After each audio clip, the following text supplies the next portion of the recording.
So, hey guys, welcome back. Been busy, been really busy. So, if you've been watching the channel, expecting some new content, well, it's great that you've been following, and many thanks. You have my love for that. But I just wanted to say really sorry. A bit of personal background about myself is that in about a month and a half's time, I'm going to be a father again. My wife is expecting a little baby, and it's been absolutely chaotic. It's been crazy. Seriously, busy times. So, for those reasons, like I say to all my students, like I say to all my staff, family comes first, and in this case, this has been very true. I've had a lot of good replies, a lot of great emails, a lot of good comments about what we've been doing, and it's had some success now, which is fantastic news.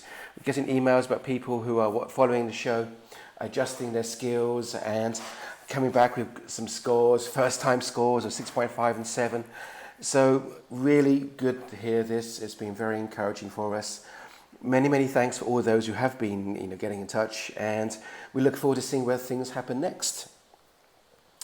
For those who don't know, my name is Andy, and I'm the director of a company called EAP. We're a language school. We're based in Cambridge, in Cambridge. Okay, it's such a fantastic place, although some people tell me it's quite cold there at the moment compared to where I am right now. The company itself, Cambridge EAP, we are a specialised language school. We focus on the exams that come up using English, such as IELTS, FCE, CAE, CPE. We do a lot of specialised courses. Our main courses are EAP, so we do a lot of pre-sessional work, academic training for students going off to their masters. But at the same time, we also help people with proofreading, PhD students. We do specialised courses for people who want business English or medical English, engineering English. For those going to study law or be a doctor, we help those as well with their language skills.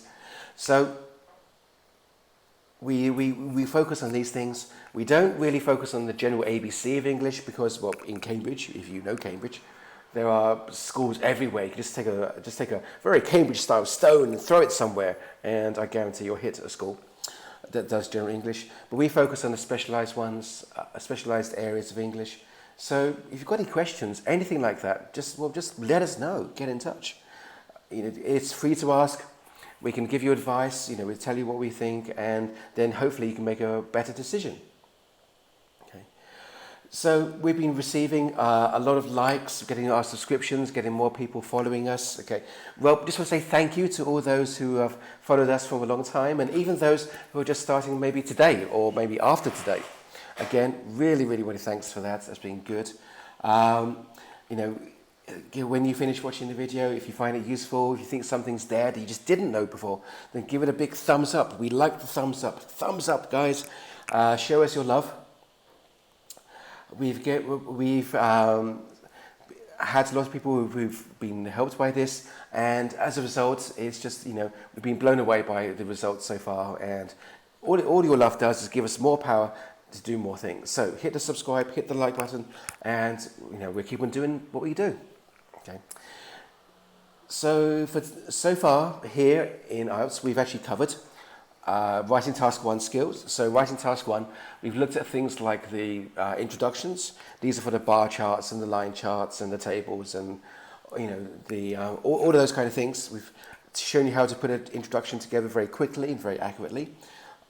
We've covered charts which have time, such as the line chart, because they can be quite difficult. The question is, what do we choose? What do we not choose? How do we write it? How do we structure it? We've also been looking at charts which have no time, because those can be more difficult. You can catch those up. They're in the videos. They're in our playlists. So if you want to watch or find out what you've missed, then go back and have a look at that. Leave questions in the comments section. We check regularly, and any questions will get answered. In terms of writing task 2 for IELTS, this is again the academic side. We've been looking at how to do the introductions, and also what kind of question is it, because there are 3 different kinds of writing task 2 questions, many variations, but 3 general types.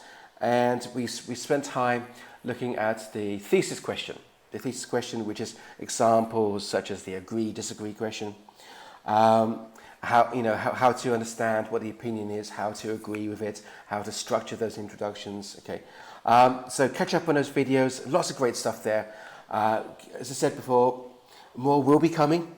Just keep on liking the videos, spreading the word, and basically, if you think that we can help somebody else, but maybe you've got friends, or somebody's got difficulties, or maybe they're studying somewhere and they're a bit confused, they need more help, then just direct them to our channel, welcome them into our home, and we'll do what we can to help.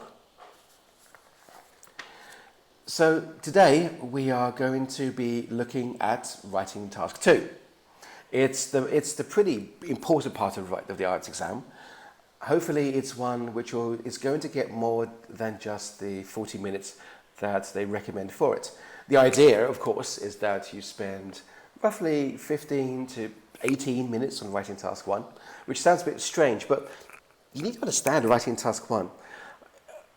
You're just describing what you see there. You're not trying to explain something. You're not trying to give any reasons for it. You're literally just reporting what they say. And with practice, and I mean a lot of practice, sorry guys, we have to practice again and again and again. You imagine, I've been doing this for years. Can you imagine how many times I've practiced writing task 1? With practice, the time will come down. You'll find it easier. And hopefully, as you find it easier, you'll begin to be more focused on writing task 2, which, as you know, takes more time. Now, I need to say something writing task 2 straight off. Is that we can help you with skills, we can help you with structure, we can help you with vocabulary and grammar. All the technical things with IELTS, absolutely, no problem. Send us a message, a question, and we'll do what we can. But the ideas, that's a tricky one. Again and again and again, we've seen people in the IELTS exam where we are right now, but also in other examination centres around the world, where they look at the writing task 2 question, they can understand the question, it's no problem, say, oh, I understand this one. But they have no ideas or no experience. This is a bit tricky for us. If you go back to our second video, was it our second? Maybe it's our second. Maybe somebody can remind me. But we gave some suggestions about where you can start looking, where to get those ideas. Reading websites such as the Wall Street Journal, The Economist, Nature, National Geographic. These places are fantastic because they don't just give you ideas, but they give you examples of vocabulary and grammar, and hopefully you'll find them interesting. If you're doing the IELTS exam to get off to university, then getting used to this kind of background reading is pretty essential. It really does matter very much. So make sure that you have a good reading habit, because that reading habit can actually help you so much in the writing exam. So get a good reading habit, will help you in the exam, but more importantly, when you get to university, the master's or maybe the PhD, you'll actually be able to feel more confident when you're reading books, and oh boy, you are going to read a lot of books in IELTS, not just in IELTS, but also in your future studies. So it's not a case of whether you can like reading or not, but it's the confidence to say, well, yes, I can do it. Anyway, back to today's show. And we're going to be looking here at writing task 2, as I said. And this time we're going to focus now on the body paragraphs. The body paragraphs are pretty much the main part of a writing task 2. It's where you explain your ideas. It's where you show you can structure something. You need to remember that you won't be there to explain face to face to the reader what you actually mean. So body paragraphs do take a lot of time, a lot of practice, and a lot of skill. They do have certain rules that guide them, and what we're going to go through today is some of the key rules, and towards the end of the show we're also going to show you how these skills that we're going to broadcast today actually connect with what the examiners are expecting. Okay, so trust me, this part really does matter. The body paragraphs matter. For example, let's imagine that you go into a sandwich shop. Now, I'm British, we love sandwiches. Trust me, they're good things. We pay a lot of money for our sandwiches, but the price of the sandwich changes. Sometimes it could be like, a little bit of money, sometimes it could be more money. And the question is, well, why does it change? It's not because of the bread. The bread is always, well, it's bread. That's it. You have the top and the bottom, bread is bread. Okay. But the contents, the middle part of that sandwich, the meat, the cheese, the fish, whatever you want. Some people even like strawberries and cream in their sandwiches. That's the thing that makes the sandwich, the flavor. That's what reminds us of what a good sandwich should be.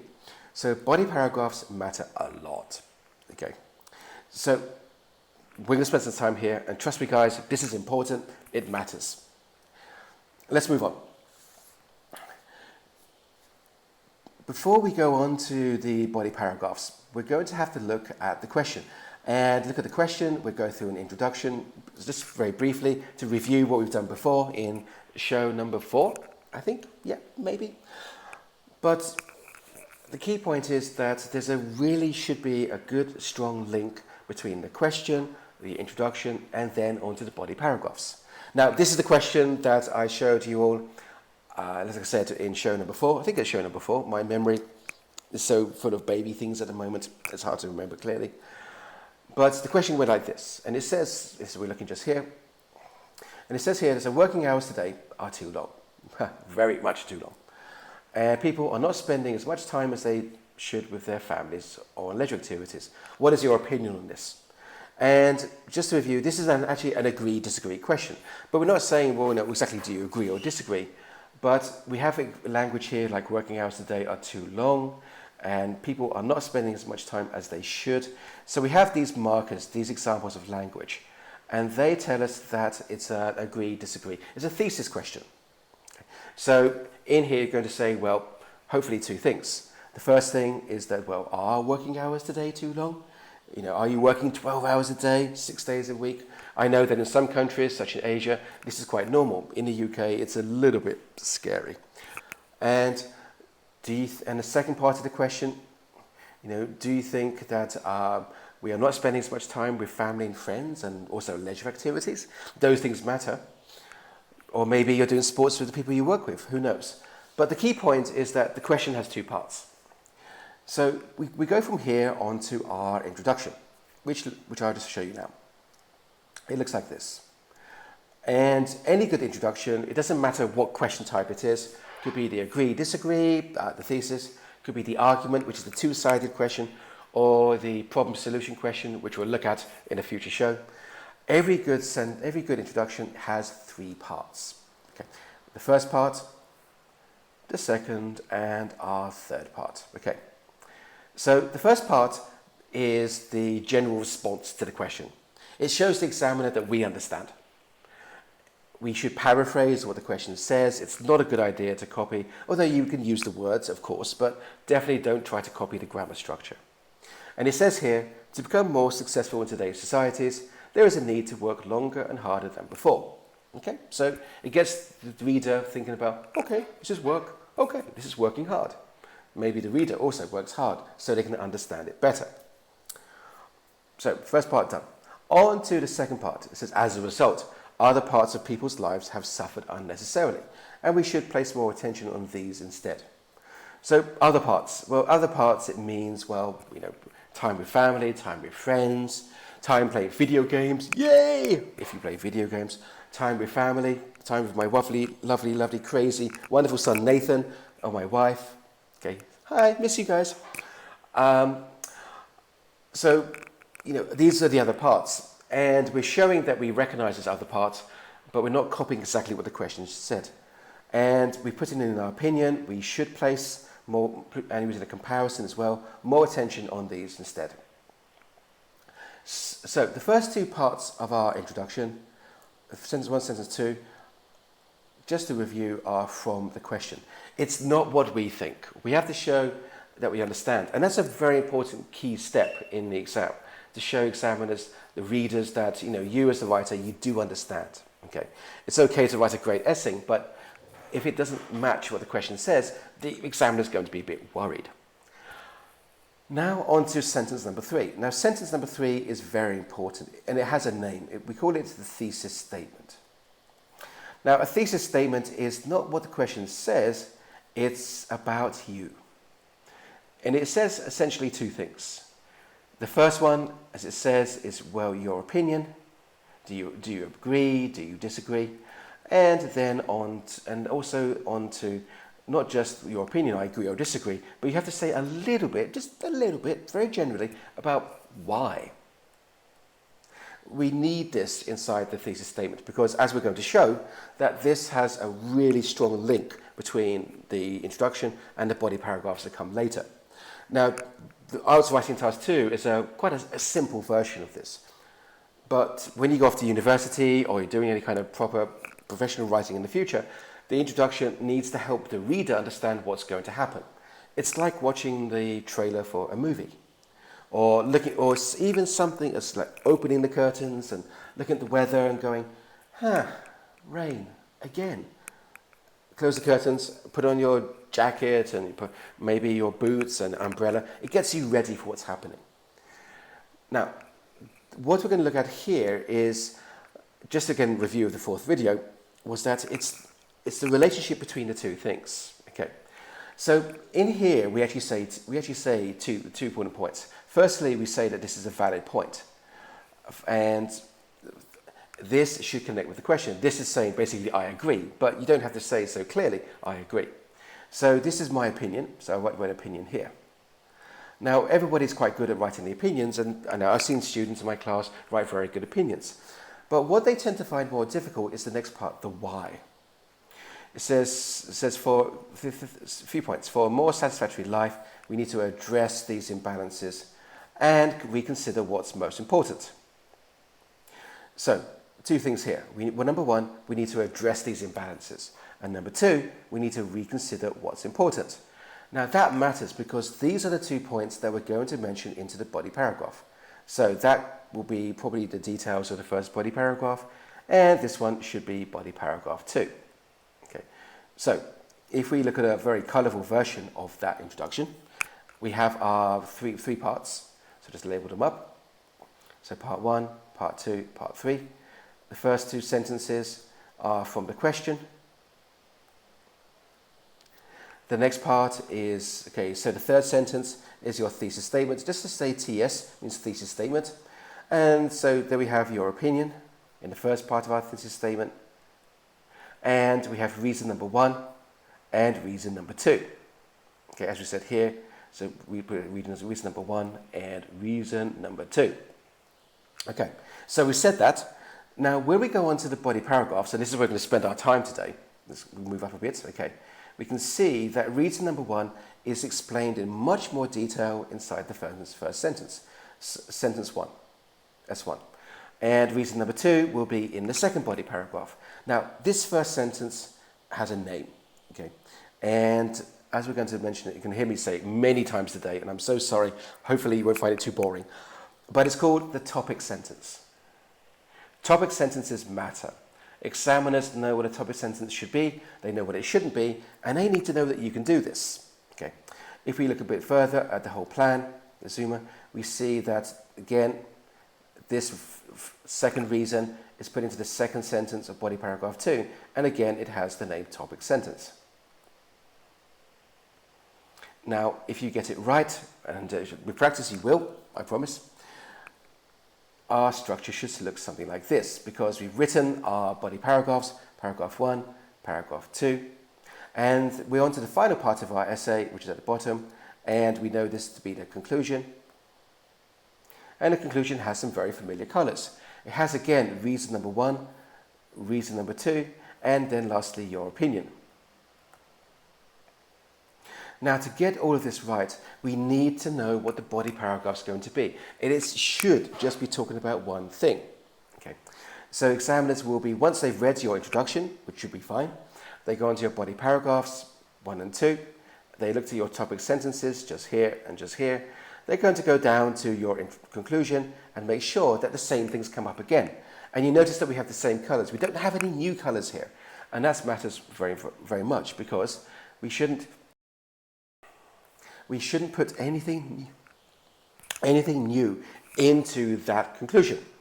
Okay, so no, nothing new, nothing that you just remembered as you're getting towards the end. You suddenly had a great idea, but you've been writing for 30 minutes.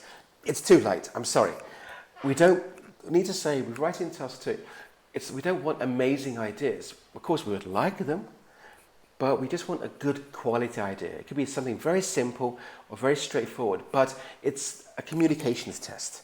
And it's really about how you communicate these ideas. So a simple structure, keeping the ideas limited, matters a lot. And it can also help you speed up if you're trying to think of too many ideas for the exam. Now we have another version of this structure here, and this is slightly more complex. You can see we have paragraphs 1, 2, and 3. So that means that we're going to have 1, 2, 3 reasons inside our introduction, and all the way down to our conclusion down here. And again, so reason 1, reason 2, and reason 3. Okay, so again, it's limited. Okay, now a 3-body paragraph structure is fine. We certainly don't recommend anybody do more than 3 body paragraphs because it's 40 minutes, or hopefully 43, 44 minutes. You're not going to have time. It's going to go so crazily quickly. As you may know, if you've done the test before, or you've done practice at home or in a library, coffee shop somewhere, you know it goes quickly. And again, it's a stress on quality, not quantity. 3 ideas is enough. We also have 3 good ideas. And if you introduce that 3rd paragraph, and remember, you don't have to do that. It doesn't matter. 2 paragraphs is quite enough. If you want to do a 3-body paragraph, then make sure that you can really finish it well. Make sure that it has all the parts for it. It has 3 clear ideas that are explained, the 3rd idea in the final paragraph, and that you're not compromising. If you think you can't do it, if your practice tells you that 2 body paragraphs works out, not 3, that's okay. Don't worry about it. Relax. It's just 2 body paragraphs. It's really, again, quality, not quantity. And the main point is that you communicate. You tell the reader what you want. It may sound a bit strange to say this, but when you're writing for not for your benefit. You're writing for the reader's benefit. You want them to understand you. That's the whole point. You don't want them to read and get confused or be a little unclear, but what's this person trying to say? I don't know. You don't want that. So you really want to make sure that you think about what you're going to say, make sure it's clearly structured, it's well explained, it makes sense. All of these things matter. Okay. So anyway, if you want to know more about this thesis statement, go back and watch video 4. All your questions will be answered there, I promise, on my heart. Okay. Let's move on. So the body paragraph. Okay. So the body paragraph we have here, we have five body paragraphs, 1, 2, 3, 4, 5. Like I said at the beginning of the show, is the meat. It's the major, big part of your writing. And it matters. It's all the reasons. The good news that in the IELTS test, the body paragraphs are relatively simple. The bad news is that when you get to do your master's, if you are that's what you're doing, or a PhD, or maybe some kind of professional writing, the body paragraphs become much, much more complex. They become longer, definitely longer. The challenge is to make sure that each paragraph still just has one idea. And this 1 paragraph, 1 idea thing will actually show at the end of the video where we look at the IELTS writing criteria, the ones which is publicly available on the IELTS website, will actually show why 1 paragraph matters. But the key point is that it just has 1 sentence, just one idea in each. So how do we do it? I mean, how do we actually organize this? Well, if we look at a body paragraph, just move this here. Okay, so if we look at a body paragraph, it has a number of parts. Okay, hopefully my writing is fine. If you can't, if my writing is strange or you're not sure, that's fine. Just put it in the live chat. Let me know about it. I'll try to write better. It begins with, as I've mentioned this a few times, begins with the topic sentence. A topic sentence is a very particular kind of sentence. It's not just a sentence. It's not just a random collection of words. It actually has a structure to it. And examiners are going to actually look at the topic sentence. Okay. Topic sentences actually have 2 parts. So 2 parts, okay. And it really matters to know that each part has a purpose. Right, okay. Okay, so You need to know what is the purpose of each part of this first sentence, the sentence one of a body paragraph. You need to know how it relates to the whole essay. You need to understand that whatever's in the topic sentence connects with the introduction, but also connects with the body paragraph, the sentences you're going to write later. Okay. So let's look at an example of a topic sentence. Okay. And I'll actually show to you what the two parts are and begin to explain, well, what is the purpose of this. Okay. So with the magic of technology, boop, boop, boop, boop, boop, boop, boop, boop, some sound effects, boop, boop, boop, boop, boop, shoo. Okay, so this is an example topic sentence, and this will relate to an essay. There will be more sentences in the paragraph. We are just looking at the first sentence, and it goes like this. I'll give some colors for this. It says, one of the most profound effects on mobile technology has been the freedom such devices offer. Now, it looks like a sentence, and it's not a bad sentence. Okay, it has some nice language. It uses the word, for example, profound. It's nicer than saying important or critical. And it uses mobile technology, and it says it twice, actually, but it never repeats. How cool is that? Repetition, key point. You know, we'll look at this in a future video, but never try to say the same thing twice in a sentence. So we have mobile technology here, and we have the word such devices here, and they basically mean the same thing. Okay, and the word such is a nice way of referring back to something else we said before, maybe in a sentence or maybe elsewhere. But it's more than this. This is a cool topic sentence. It's great. It has two parts. Let's look at the two parts, and let's get ourselves a nice, strong, important color to do that. We can divide a sentence up like this. So this is the first part, and this is the second part, like this. Okay. So part 1 and part 2. Okay. Now, why? What is the first part? Well, the first part we actually call a topic,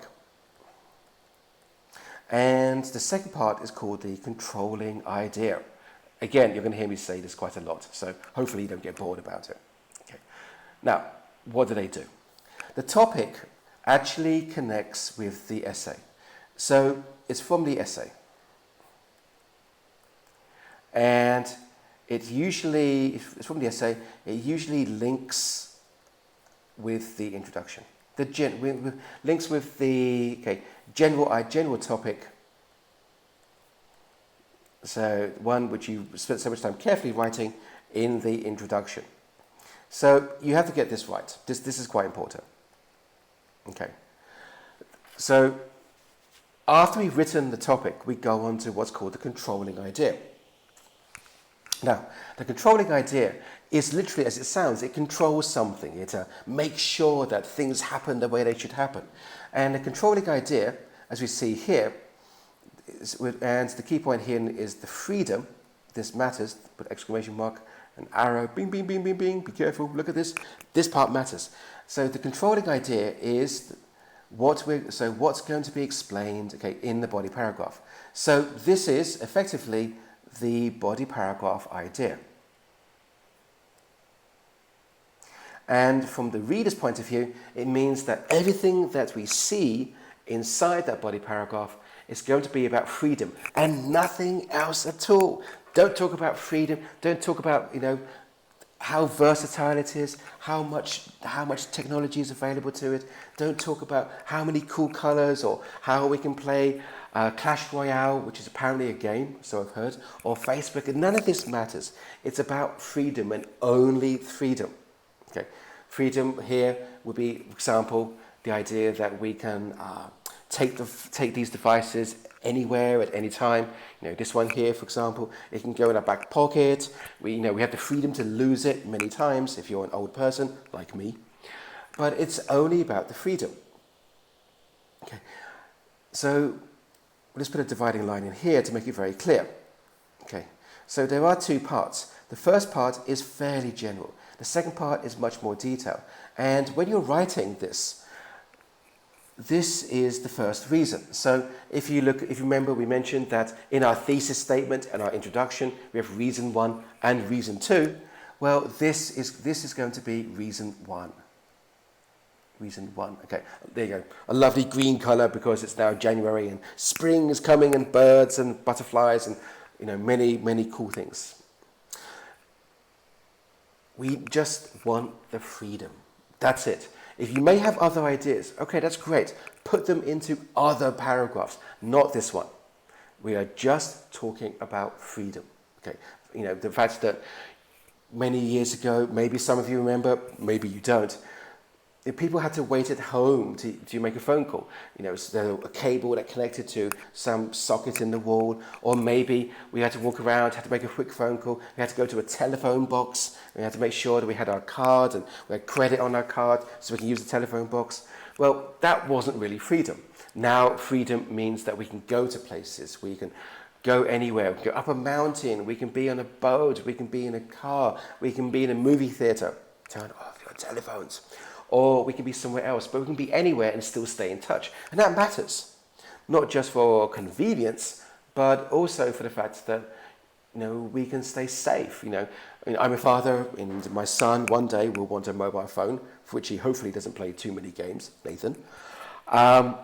And at that time, if there's an emergency, then I can stay in touch. And because he can do what he wants, but we have that safety thing. So again, freedom. So the two parts of the sentence really do matter. We have the general part, and then the point. What is the single point that's going to be about in this paragraph? And like I've said here, it's freedom. Okay, and we have our two parts. So remember that the first part connects with the introduction, the general idea, which is mobile phones and technology. The second part is the first reason we think, and it's going to be explained in this paragraph. So it really does matter getting this right, and it's going to take practice. It takes time. It's a balance. It's not a black-white thing. It takes time to actually do this. Okay. It's also possible, unfortunately, to get the topic sentence wrong, and it makes the paragraph very confusing. So what we're going to do now is actually look at a few examples of good and bad topic sentences and explain why they're good and bad, so that you know what to avoid, you'll know what to do, and you'll know what matters. So let's zoom out, okay, and let's go on to the first part. So we have a few examples, and this is our first one here. Okay, and this is the first sentence, and it says, okay, let's go on. So when both younger and older people study English, they find it difficult. Okay, so the sentence does have two parts. So, but the first part, younger and older people study English, and the second part, they find it difficult. So part one, let's label this, and part two. Okay, again, this is connected to the essay topic. I've moved it down because you may not see that. Okay, essay topic, and they find it difficult. This is going to actually connect with the body paragraph idea. Is it good? Well, no, not really. And as written here, it's too vague, it's too ambiguous. Now, what this means is the problem with the word difficult. The question is, well, what does difficult mean? Does it mean that they find it difficult because there's the grammar? And honestly, grammar is a problem. Maybe it's a grammar. Grammar is a problem. People like grandfather more, but grammar not so much. Is it to do with the vocabulary? Is that the problem? Is the vocabulary an issue here? Is it to do with something such as maybe time? They don't have enough time to study, for example, to practice. I know from many examples that people find practice partners, the people speaking with, is a problem in countries like Asia, Taiwan, China, Japan, things like this. Well, we don't know, and so when the reader reads this, they can say, well, what do you mean by difficult? And it's probably a sign that maybe the writer hadn't thought about it clearly enough. Well, maybe that's not true, but the examiner is going to think this, and you don't want the examiner to think this. Okay, so saying something just like it's difficult doesn't matter. It's not good enough. We need to be more focused. Okay, maybe we think that in this paragraph, if we see the other sentences that they write later, then it could include a number of different reasons why it's difficult, and that will break the idea that one paragraph is one idea. It's too general. The examiners want to see one point, just one, not two, not three, just one point really carefully explained. So in this kind of introduction sentence, this sentence one, this topic sentence, it's not good. It's too vague. We don't know what it means. So let's go on to sentence number two, which is clearly much longer. Okay, so the zoom out. So it goes like this. So, and it says here too detailed. Let's find out why. When both younger and older people study English, they find it difficult for a number of reasons, such as confusing grammar, rules, and this often results in those individuals giving up or repeating the same mistakes without finding the best solution. It's a great sentence, and examiners will be really happy to see that you can write a long sentence, but not as the first sentence. Now, why is it too detailed? Well, it does have the two parts. And let's label this up again. When both younger and older people study English. Okay, so that's the first part. And again, that's the topic. And again, it's connected to the essay. The problem is the rest of this. Look at this. This is such a lot to write. All of this, still writing, still drawing, and finish. Okay, so this is was a controlling idea. It's too detailed. Now, by too detailed, we mean that it has too much information. And if we write all of this into the first sentence, the question is, well, from the writer's point of view, what happens next? The person who's written this has written so much into that first sentence that, well, how to say, that there's nothing left to write. They've said it all. This is a problem because it means that a paragraph, if they do try to write more sentences, yes, they can give an example, but that's about it. It means that the paragraph doesn't have any clear development or clear structure, and examiners do care about that. Okay. From the writer's point of view, they're going to try and write something, and maybe you know this feeling. You've written something and you stop and you're thinking, oh, what do I say next? What do I say next? I don't know. Well, we don't know what happens next. It has too much information. Okay. It's great to write a long sentence, but not this long. It has too much. Okay. The other reason is that when examiners read your paragraphs, well, yes, they're looking at your grammar and your vocabulary, but they're thinking about the purpose of your writing. Each sentence you write on this paper, task 1, task 2, doesn't matter. It has a purpose. It must have a reason for being there.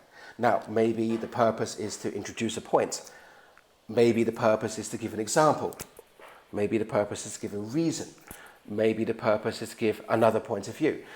All of those purposes are great, but each of those belongs in a separate sentence. This sentence, the one we see in front of us now, it has too many things inside it. And it has too many things inside. We're going to say, well, what's the purpose? Because there's too much. Am I going to focus on, I'll give you examples. Are we going to focus on the grammar? Is that the reason? Is the paragraph going to be about grammar? Is it going to be about why these people give up or repeat the same mistakes? Is that the point? Or maybe not finding the best solution? We don't know. There's too much here. And as I've mentioned before, one body paragraph has one idea. So it's too confusing. We don't know what's going to happen. Let's move on to the next problem. And the next problem here is too many ideas. Okay. Well, what do we mean by too many ideas? We have our first part when both younger and older people study English. Okay, so again, that's our topic. We've seen it a few times before. It's clear that the essay is about learning English or learning a foreign language. There's no doubt about this. But then we have this other thing. We have these other parts. I'll give you different colours. I like colour. Is it the complex grammar rules? So is that the point of the paragraph? Is it maybe, and let's go for another colour here, go for blue, I like blue. Problems managing their studies with other obligations. Is that the body paragraph idea? Or maybe, we'll find one, or trying to find somebody to practice with. Is that the paragraph idea? There are three really good ideas, and examiners will say great ideas, but they don't all belong in the same paragraph. Only choose one of these. Just choose the grammar rules or the problems with their studies, like other obligations, or finding partners to practice with. Okay, any of those are fine, but just choose one, but not two. And just before we move on to this, a very common grammar point that comes up just here is the practice. Okay, people often get this wrong in IELTS. Okay, so let's hopefully clear this up now. To practice, we here have the S. Okay, this is the verb, and practice, the other one, there's another one with a C, C-E-E. This is the noun. Okay, make sure you know the difference. Okay, examiners often say, well, you know, they've got the right word, but it's the wrong form of the word. That's a problem. So if you choose this word, honestly, not the most difficult, but if you choose this word, make sure you know how to use it. So what do we need? What's a good body paragraph? Well, it's one just like this, okay? And I've labeled it already for you. No spoilers, balanced and clear topic sentence, okay? Balance means that it has a clear general part, it has a clear detail, and we know what the body paragraph is going to be like. So let's label it up. Okay, so when both younger and older people study English, yes, we've seen it many times. So this again is going to be our topic. It's going to connect with our introduction. And it says here they find it difficult for many reasons, but one of the most common is its complex grammatical rules. So that is our controlling idea. That means that when the person writes the rest of this body paragraph, it should just have this one thing, controlling idea. Okay. So they go into sentence 2, sentence 3, sentence 4. Doesn't matter how many sentences the sentence lasts. Or every sentence is going to be about this controlling idea and nothing else. So what does this mean? Well, if you go back to the first show, was it the second? I can't remember. I think it's the first show. And no, it's the second show. Oh, my memory's terrible. Forgive me. But we mentioned these 4 steps: T, O, W, F. Okay, T, which we know is think. O, which means organize. R means write. And F doesn't mean fall asleep or fly away or forget about it or faint. Somebody said that in the competition we ran earlier this year. It's actually fix the mistakes. Well, the reason I mention this is because of this part here, the thinking and organizing. You're going to write 2 or 3 body paragraphs. Each body paragraph is going to have one idea. Many sentences, but one idea. That means that when you write those sentences, they must all contain the same idea. Here, it's grammatical complex. It's the grammar of English and why it's difficult. So the examiner is going to check that every sentence, sentence 1 to sentence 2, and 3 to 4, and 4 to whatever, and to the last sentence, that each sentence has the same style of vocabulary. We'll cover this in a future lesson because it's quite difficult. But you need to ask yourself, and this is the planning stage, this is what matters. Do you, as the writer, have enough vocabulary for this idea? Now, if you do, great. Write the paragraph and make it great and make it wonderful, and I will be so proud of you. But people often don't do this. There's an unfortunate statistic that roughly 12 to 14% of IELTS candidates in both the academic and the general exam will write paragraphs, but they started writing the paragraph that they couldn't finish because they didn't have the vocabulary for it. But if you plan this, if you spend 5 to 8 minutes before the actual writing process, so just his part here, 5 to 8 minutes. If you spend time planning this, you actually know, and you can tell yourself and find out that yes, I have all the vocabulary for it, or no, I don't have all the vocabulary for it. But this is a great place where problems can be avoided. Once you started writing these paragraphs, once you're onto this 3rd step here, writing, you don't have time to change the ideas. So you really do need to make sure that the paragraph has a clear point. The paragraph talks about just one thing, here again, the grammar rules, and that every sentence that you write has the same kind of vocabulary relating to this one point. Okay, it's up to you. And, well, the examiners may say this, and it's a bit cold sometimes, but it's kind of true, is that IELTS candidates can help themselves to pass, or they can let themselves fail. Shh, don't say it again. The way to avoid this is to think and organize and make sure that you can write the whole paragraph about this one point, the controlling idea, whatever it is. Okay, so if you've had problems in the past, if you had some strange comments or unusual comments back from your tutors or teachers or people who've been helping you, go back and look at your writing and ask yourself, did I have a clear controlling idea in that first sentence? Did I explain it? If I didn't, then that's a problem. So we need to make sure that each paragraph has a clear idea. Each paragraph, the clear idea, whatever it is, the first sentence, it connects with our introduction, our thesis statement, which was earlier in today's show. If you missed it, don't worry, it's there. Just go back and hit the rewind button. But we need to make sure that all of this works, and it's about communicating. It's limiting the number of points that you as the writer want to put down to explain whether you agree or disagree, and making sure you can explain, make sure that you can control it. Quality, yes. Quantity, doesn't matter. So let's look at another example, and let's move on. So here we have another writing task 2 question. So it says here, let's look at the question just here. It says, parents and family background have more influence than teachers on a young person's learning and academic achievement. And here it's very clearly, it's agree, disagree, because it says, to what extent do you agree with this? Now, you can disagree if you want. Okay. So the question here is, is it parents or teachers? And this was actually something that I presented to some of my students in class earlier this year. Parents or teachers, which matters more? Now, some will say parents, which is true. Some will say teachers, but that's also true. And I'm a parent and a teacher, so it's a win-win situation for me. Yay! But maybe it's not so simple as this. Maybe it's something else. Maybe it's both. Okay, maybe it's both parents and teachers. Maybe it's parents when children are, maybe it's at an earlier stage in life. But later, as students go to middle school, high school, they do their exams and they start getting ready for university, maybe the teachers matter, so maybe it's later. Okay, there's no right answer to this question, but what we're more interested in today is the relationship between our introduction and our thesis statement, and then onto our body paragraphs, the topic sentence. So here we have our topic sentence. And let's go through this particular, this is the introduction. Again, we have our 3 parts to it, 1, 2, and 3, okay?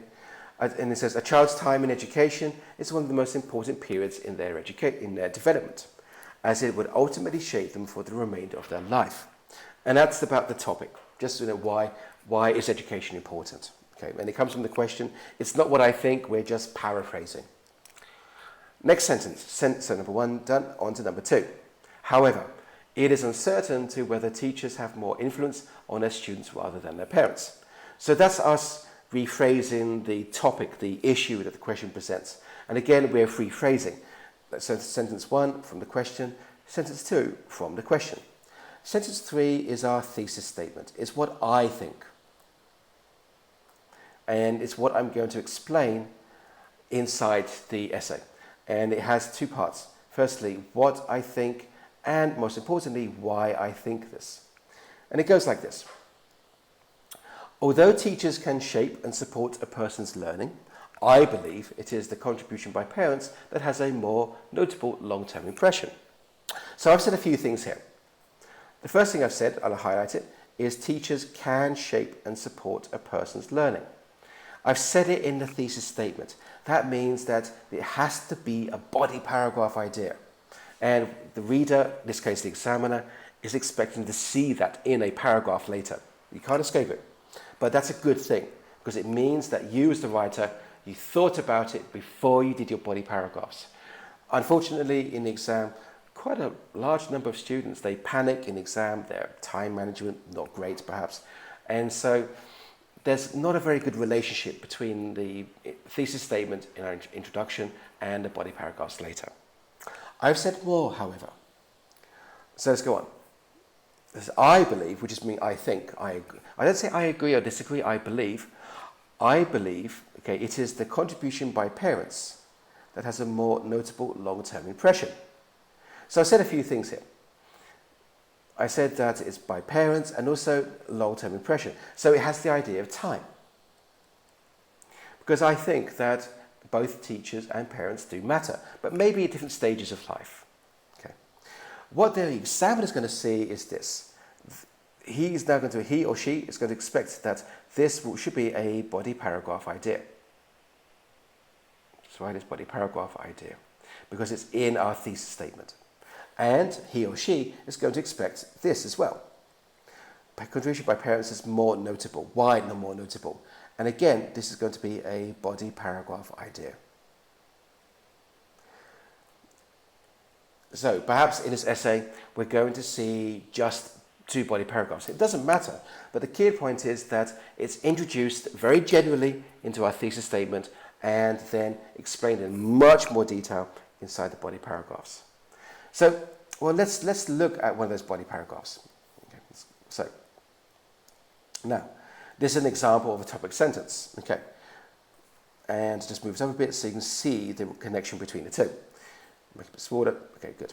Right. So it starts by this. It says earlier childhood is a key stage in a child's development, and at this stage, have far-reaching consequences, and experiences at this stage have far-reaching consequences in their academic futures. Okay, so I've said a few things. I said earlier childhood because I think it's both. I think time is important. Okay, and experiences at this stage, and I said here far-reaching consequences. Okay, in their academic futures. Okay, so what's the controlling idea? What's the topic? Well, let's highlight this up. Give some colors, go with blue, right, okay. So, like I said, we have the topic and the controlling idea, both matter. But sometimes, if you want, we can put the controlling idea first and the topic later. It doesn't matter. As long as they're both there, it's fine. And this is what's happened here.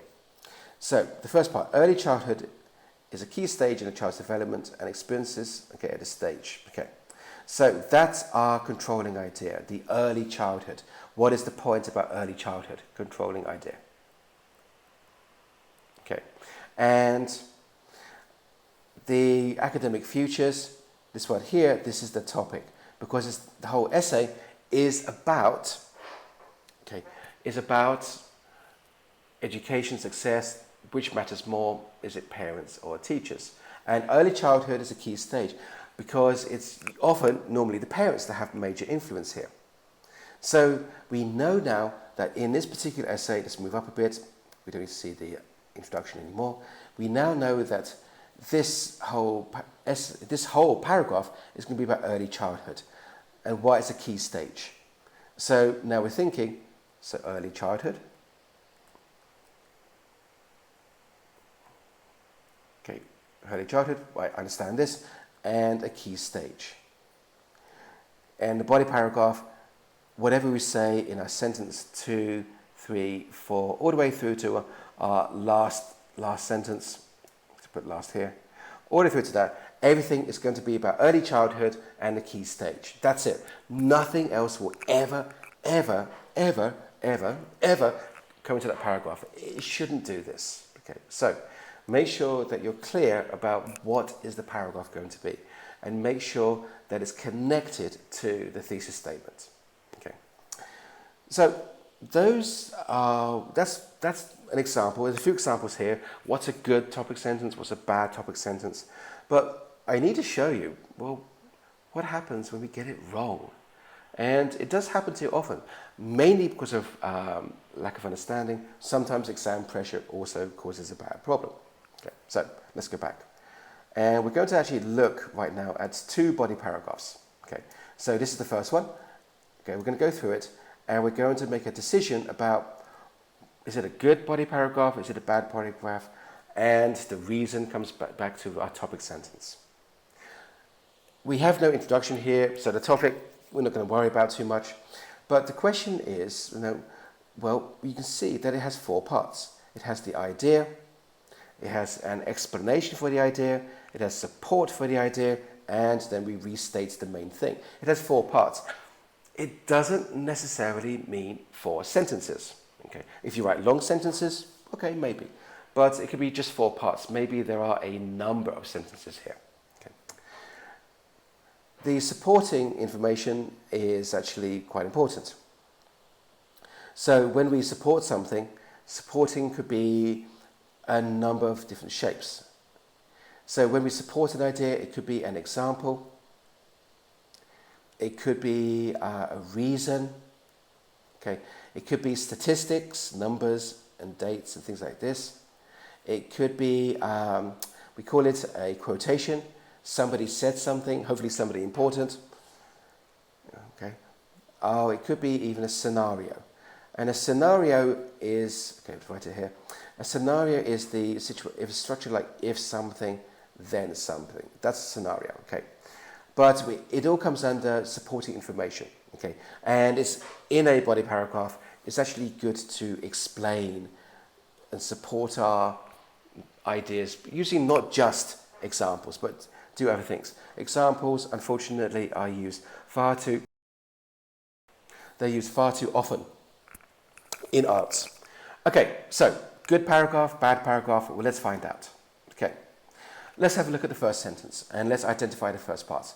It says here, it is believed by many scientists that the changes in the climate are directly related to human abuse on the environment. Okay, so change in the climate, okay, let's label this up. Changes in the climate are directly related to human abuse of the environment. Okay, so let's label this another color. Okay, in this example, we're going to use many colors. Human abuse of the environment. Okay, well, what do we, okay. So, that's what's been explained in the first sentence.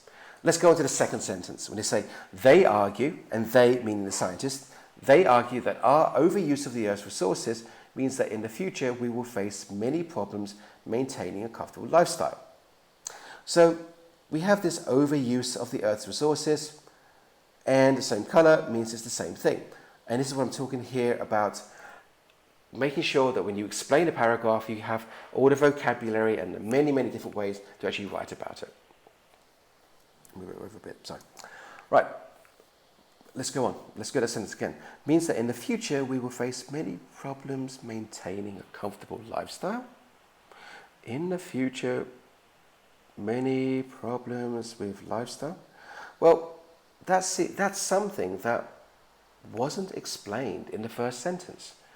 So, like in the future, we never mentioned the future in the first sentence, and comfortable lifestyle, we never mentioned that in the first sentence. So maybe, just maybe, we've got a problem. Well, let's read the next sentence and find out. It says, take for instance, many people who live in the cities are very likely to use energy-intensive facilities like air conditioners and drive private motor vehicles instead of taking public transport.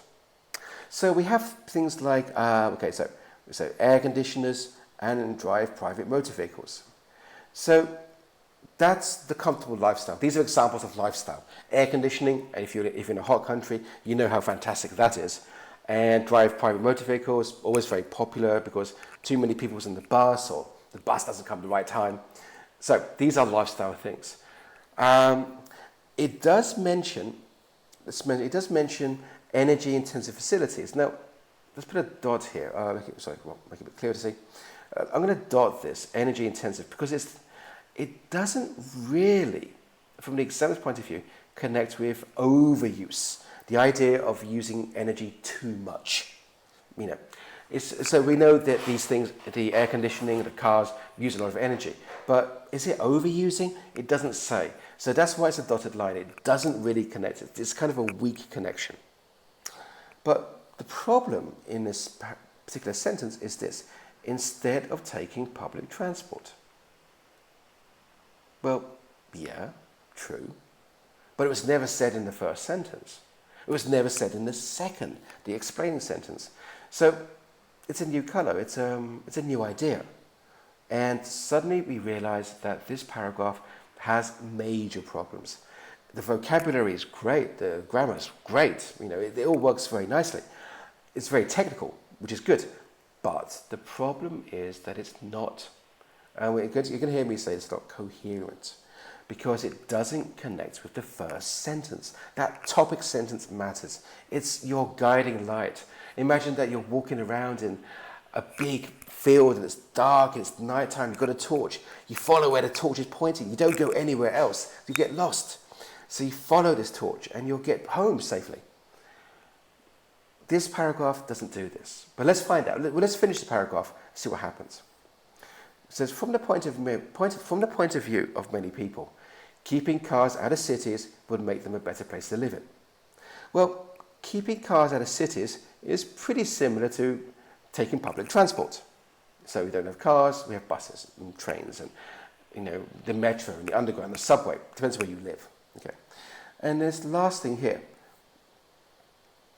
Okay, let's go. Whatever colours. Okay, right. I go for that one. That's nice. Okay, right. Make them a better place to live in. That is definitely something new. I mean, it's true. No cars in cities is great. If you've been to London, or if you're in London right now, or want to go to London, you're going to realise that many parts of London are quite quiet because people in London have to pay money to drive a car in London, which is great. It makes it safer, it's greener, there's more parks, it's nicer. For those who live in big busy cities, you're going to appreciate this. But from a point of view of this writing, the paragraph is confusing. It's not, as the examiner's going to say, and it's not, okay, I might make it very big, very clear, it's not coherent. Coherent means it's not logical. It has more than one idea. And because it has more than one idea, it's got a problem. And to just check this problem out, if we look at the last sentence, the restating the idea, look at the first sentence, and they're very different. The first sentence we said changes in climate and human abusive environment.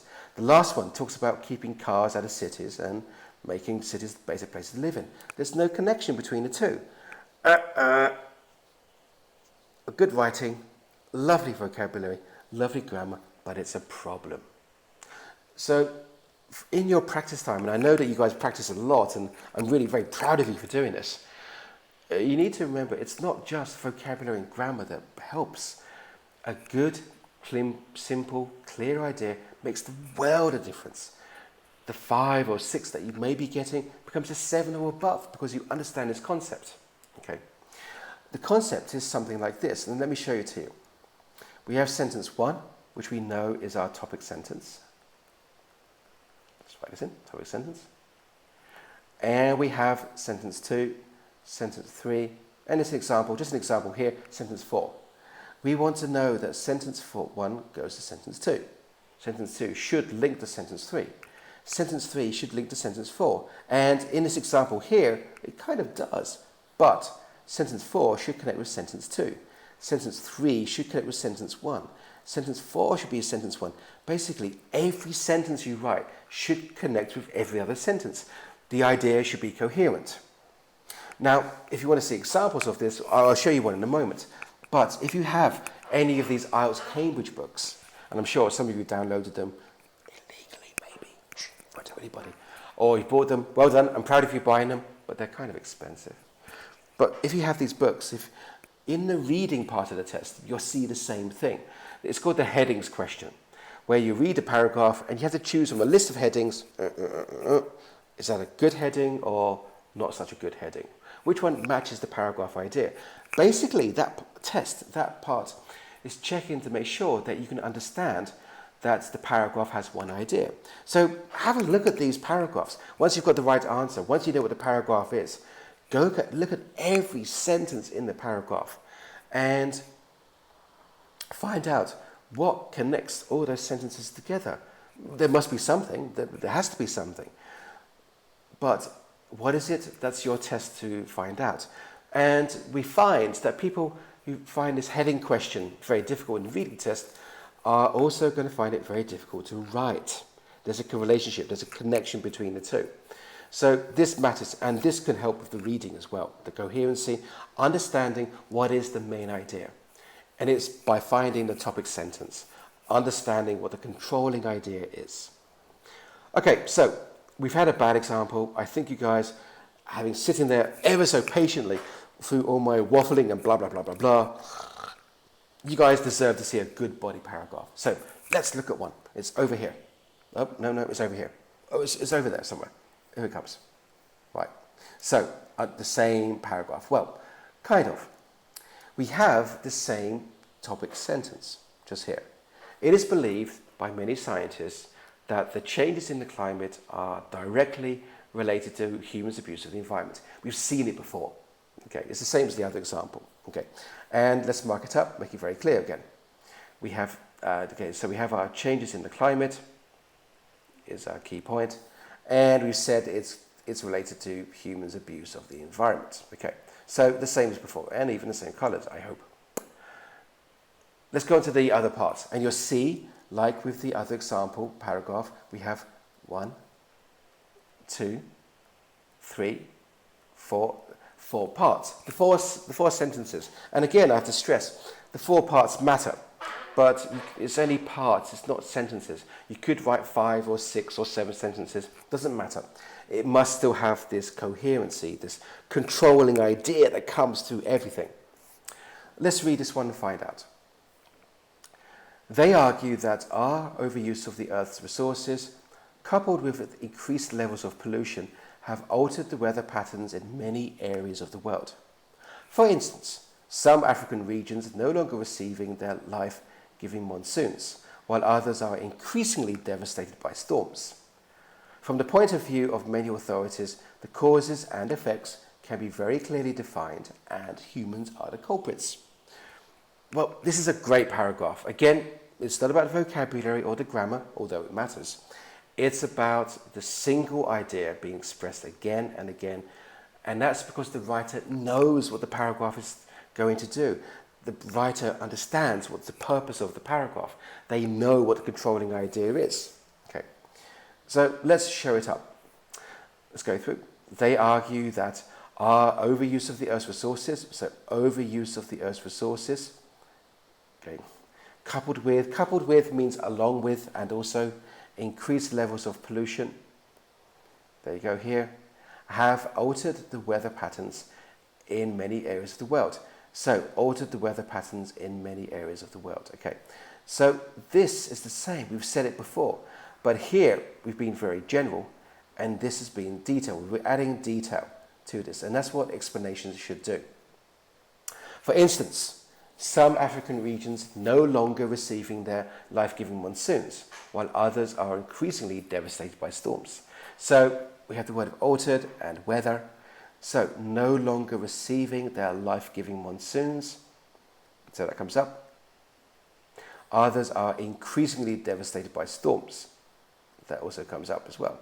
So, it's the same thing again, but again, here we have examples of, what we said before. And I can show you that, go for a blue color. So altered, no longer, increasingly. And then we have the idea of weather patterns. So weather patterns, these monsoons, the heavy rainfall in Asia, and devastated by storms. These are weather patterns as well. So it's a really nice paragraph. Very simple. I'm pretty sure that you would understand most of the vocabulary, but that's not the point. The point is the paragraph is easier to understand because it just has one thing to say. One paragraph, one idea. 2 paragraphs, 2 ideas, and so on. Let's go on to the final sentence. It says, from the point of view of many authorities. Authorities here means professional people. The scientist is an example. The causes and effects can be very clearly defined, and humans are the culprits. So the causes and effects. So here, we're restating the idea of being general. So these are effects. And if we look at the other side of this, the human abuse, the overuse of the Earth's resources, the increased levels of pollution, these are the causes, and we said that humans are the culprits. Culprits means the ones responsible. Okay? So this is a great paragraph. It's a simple point. We call this, not in yellow, we call it coherent. And coherent because it only says one thing. It says only one thing because the topic sentence, the topic, and the controlling idea were clearly defined and explained in the paragraph. Okay, and this is something that you all can do, you all can achieve. Okay, but you need to make sure that you know what the ideas are. First, you need to briefly introduce those into the thesis statement in our introduction, and you need to make sure it's planned, and when you get down to your conclusion, you need to make sure that you can say it again. So you need a lot of vocabulary for each point, but, well, unfortunately, the part of the test is vocabulary and grammar. So choose your ideas carefully. Don't try to do a whole paragraph about one thing only if you can't explain it. And you figure this out in the first two steps of the writing process for the exam, which is the thinking and the organizing.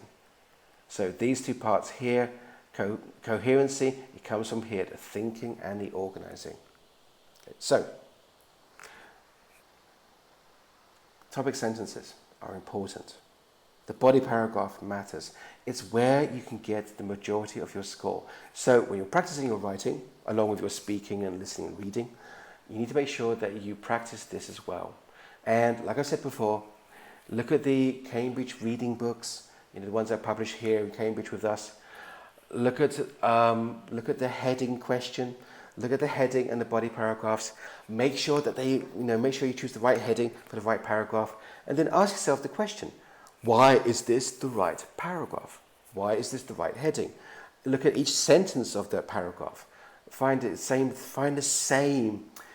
same points, different words, but the same idea again and again and again inside that paragraph. It's the controlling idea. It really matters. So, to refresh before we finish and go on just a few points to remember. Okay. And I'll write it down here so you can look at it again later. This is kind of a bullet point of the key points.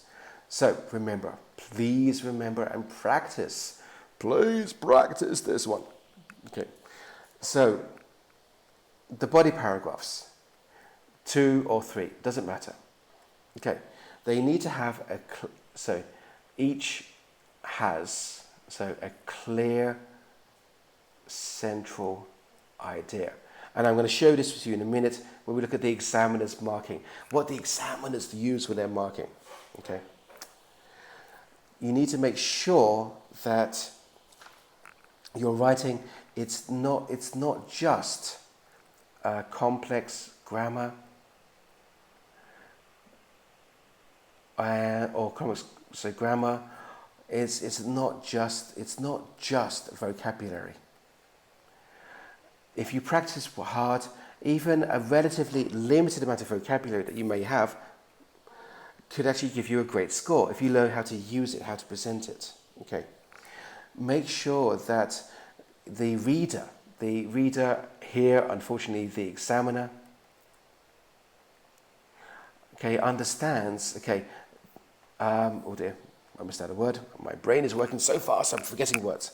The reader understands, the purpose of each body paragraph. And for them to understand the purpose for each body paragraph, you need to know the idea that you're explaining. Like these body paragraphs have 4 parts and maybe 4 or 5 sentences. But think about yourself in the future when you get to university and, well done, congratulations, shake your hand. Yes!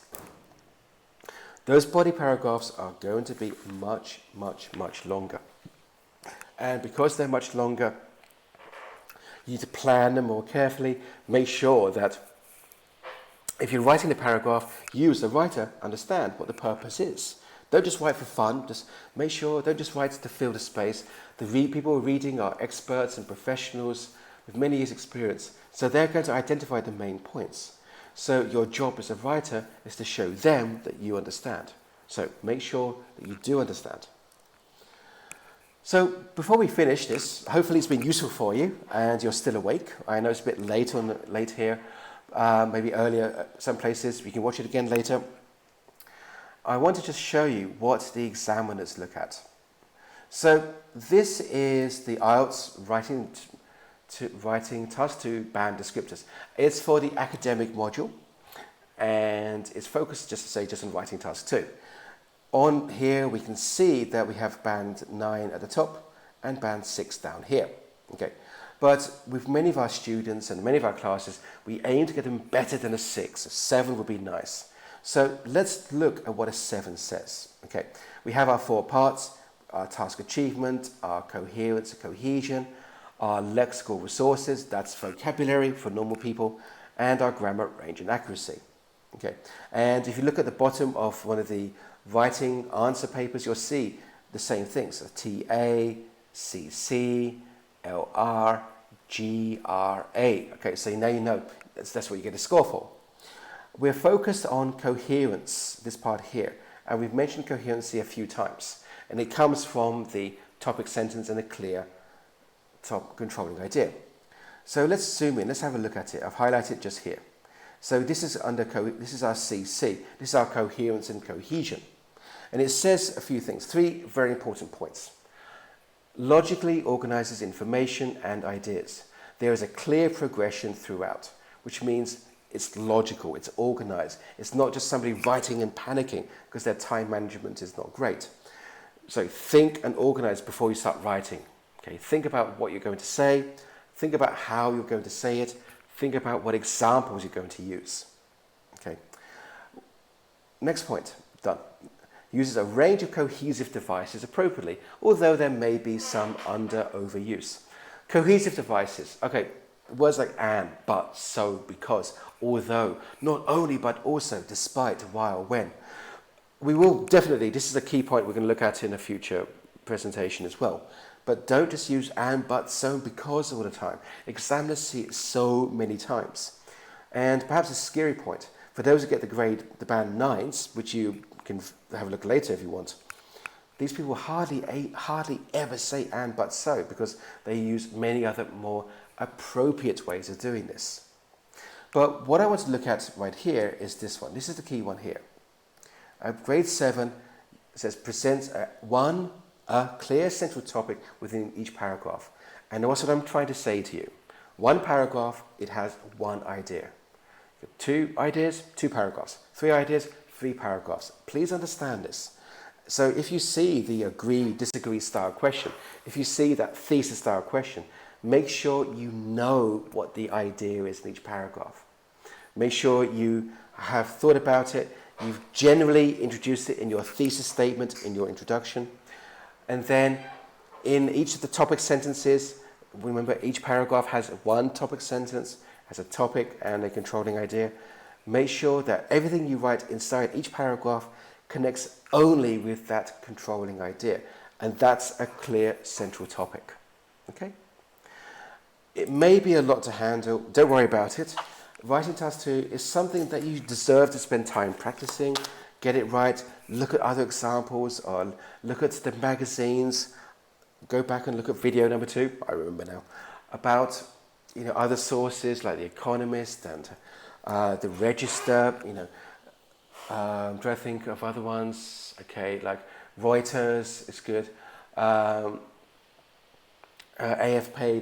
AFP, the Association of Free Press, okay, which is a French one, but in English and Chinese. But have a look at all these websites, all these great writers. Look at how they're writing. When you're reading their writing, ask yourself, where is the topic sentence? Did they identify clearly a controlling idea? How is all the other vocabulary connected to that controlling idea? It will be. I promise you it will be. Have a look at the Cambridge Reading, the headings question, which is one of the easier question types. And let me know, guys, in the chat, or send me a message if you want me to look at the reading at all. But ask yourself, when you choose a heading and it's the right, why is that the heading? How does that heading connect with the entire paragraph, not just the controlling idea? What is that controlling idea? Each paragraph has very clearly, and it's said it here, one clear topic. So practice, guys. Practice, practice, practice.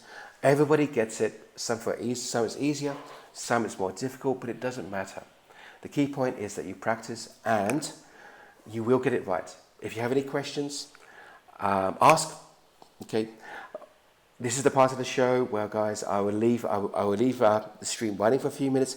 If you have any questions, put those questions in the live chat now. Let me know about it, okay?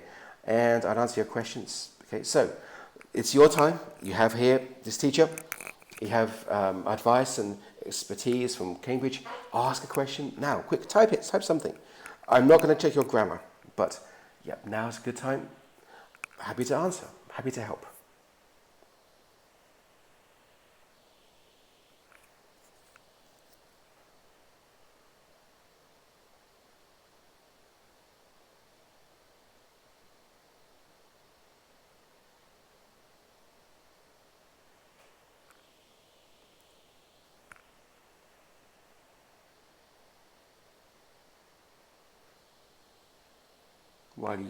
While you guys are thinking about the question, I can just see somebody writing a question now. Maybe. I'll drink some tea. Tea, British tea. Hey, who knew?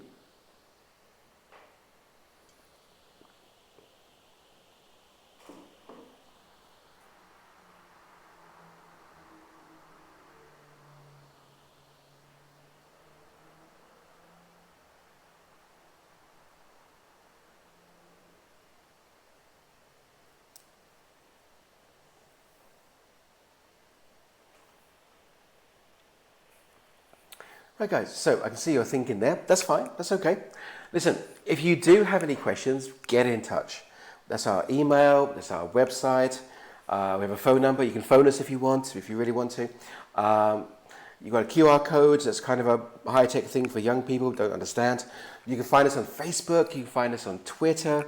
We're on quite a few websites around the world. Okay. If you find this useful, please hit the like button. Okay, tell us you'd like it.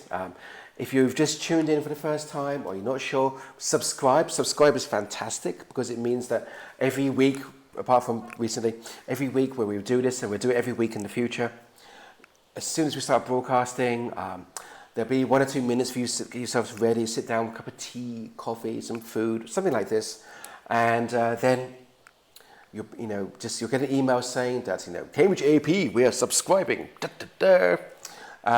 You'll never miss a show. If you want to catch up on what we've shown already, all the other videos are available for you to watch on the YouTube channel.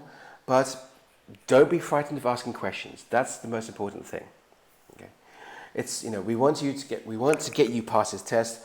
It takes practice, and we know it takes hard work. And please don't give up. But we know you can do it. If there's something that we can do to help, then just let us know. We'll be more than happy to help you. And stay in touch. Okay, so love you guys. Have a nice, wonderful week or so. Keep practicing. Do something amazing. Make sure to take a break from your studies. And we look forward to seeing you guys next week. Okay, guys, take care and stay safe.